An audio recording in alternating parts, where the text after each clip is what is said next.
बच्चों, let's see this question.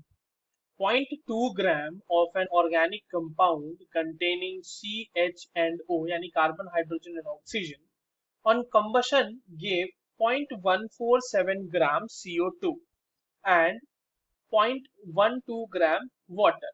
The percentage of oxygen in organic compound is, options are 73.29%, 78.45%, 83.23% and 89.50%. चलिए इस question को solve करते हैं बच्चों, और सबसे पहले ये देखते हैं कि इस क्वेश्चन को सॉल्व करने के लिए हमारे पास कौन से की कॉन्सेप्ट की जानकारी होनी चाहिए। देखिए, की कॉन्सेप्ट जिस क्वेश्चन को सॉल्व करने के लिए हमें पता होना चाहिए वो है basically percentage composition. Percentage composition का ही ये सवाल है जहां पे हमसे सिंपली ऑक्सीजन का परसेंटेज कॉम्पोजिशन पूछा जा रहा है दिए हुए ऑर्गेनिक कंपाउंड में। ठीक है, देखिए जो कंबशन का रिएक्शन हमारे पास गिवन है बच्चों, वो कैसा है कि आपके पास एक ऑर्गेनिक कंपाउंड है और इस ऑर्गेनिक कंपाउंड को हम अभी से शॉर्ट फॉर्म में OC लिखेंगे। ठीक है, तो ऑर्गेनिक कंपाउंड है, इसका ऑक्सीजन के प्रेजेंस में और कंबशन कराया जा रहा होगा, यहाँ से CO2 बन रहा है और वाटर बन रहा है। यही है नॉर्मल इक्वेशन, हम लिख सकते हैं। इक्वेशन मैंने बैलेंस नहीं लिखा क्योंकि हमें ऑर्गेनिक कंपाउंड ही पता नहीं। देखिए, ऑर्गेनिक कंपाउंड का हमारे पास यहाँ पे 0.2 ग्राम गिवन है, CO2 जो हमारे पास गिवन है वो है 0.147 ग्राम, और H2O जो हमारे पास गिवन है वो है 0.12 ग्राम, ये मिल रहा है। ठीक है, अब एक चीज समझना है हमें कि थोड़ा सा स्टोइचियोमेट्री में यूनिटरी मेथड लगाते हुए हम लोग यूज करते हैं।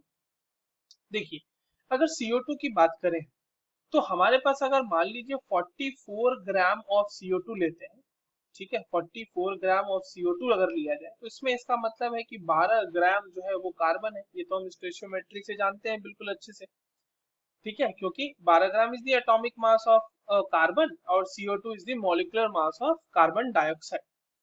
नाउ एक, अब ये हो गया हमारे पास 44 ग्राम CO2 में 12 ग्राम कार्बन होता है, तो इतने ग्राम CO2 में कितना ग्राम कार्बन होगा वो समझते हैं पहले। तो 0.147 ग्राम CO2 जो हमें मिला है उसके हिसाब से उसमें कितना ग्राम कार्बन होना चाहिए, तो वो हो जाएगा 12/44 into 0.147 gram of carbon, right. और ये वैल्यू कितनी आएगी बच्चों, ये आएगी 0.04 ग्राम कार्बन। अब एक चीज समझिएगा कि ये जो भी कार्बन हमें मिला है, जितना भी कार्बन हमारे पास ऑब्टेन हुआ है, जितना भी ग्राम, ये सारा का सारा ऑर्गेनिक कंपाउंड से ही मिला होगा क्योंकि और तो कोई कार्बन का सोर्स है नहीं। तो इतना ही ग्राम कार्बन ऑर्गेनिक कंपाउंड में भी तो होगा ना। तो अगर अगर इतना ही है तो percentage of carbon in organic compound क्या हो जाएगा, 0.04 ग्राम डिवाइडेड बाय जो मास हमारे पास गिवन है ऑर्गेनिक कंपाउंड का, और इनटू 100 कर देंगे तो ये क्या हो जाएगा बच्चों, ये हो जाएगा 20%, यानी ऑर्गेनिक कंपाउंड में 20% हमारा कार्बन मौजूद है। ठीक है, आगे बढ़ते हैं। अब देखिए, वापस से जितना भी हमारे पास H2O मिला होगा, कि यहाँ पर H2O जो भी मिला है हमें, वो सारा का सारा हमें ऑर्गेनिक कंपाउंड से ही हाइड्रोजन मिला होगा H2O में, है ना। ऑक्सीजन ही हम बाहर से सप्लाई कर रहे हैं ना, ऑर्गेनिक कंपाउंड तो हमारा हाइड्रोजन और कार्बन का सोल सप्लायर है यहाँ पे।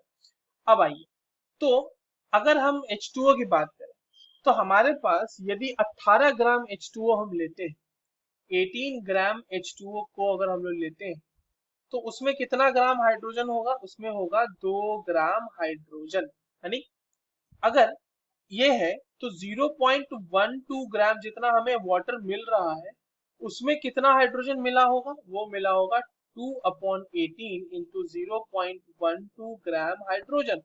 और ये सारा का सारा हाइड्रोजन ऑर्गेनिक कंपाउंड से आया होगा, तो ये कितना हो जाएगा, ये हो जाएगा 0.0133 ग्राम ऑफ हाइड्रोजन।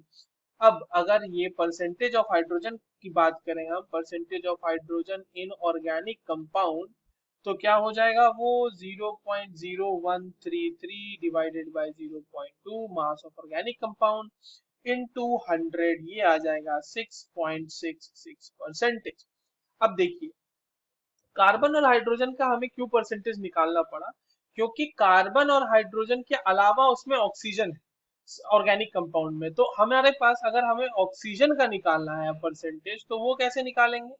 तो percentage of oxygen in organic compound कैसे निकलेगा? 100 में माइनस कर देंगे कार्बन और हाइड्रोजन का परसेंटेज, यानी 20 प्लस 6.66%। इसको माइनस कर देंगे, यहाँ से वैल्यू आ जाएगी 73.34%, and this value is close to the value given in option A, 73.29%. So that is the correct answer. I hope you understood this well. All the very best.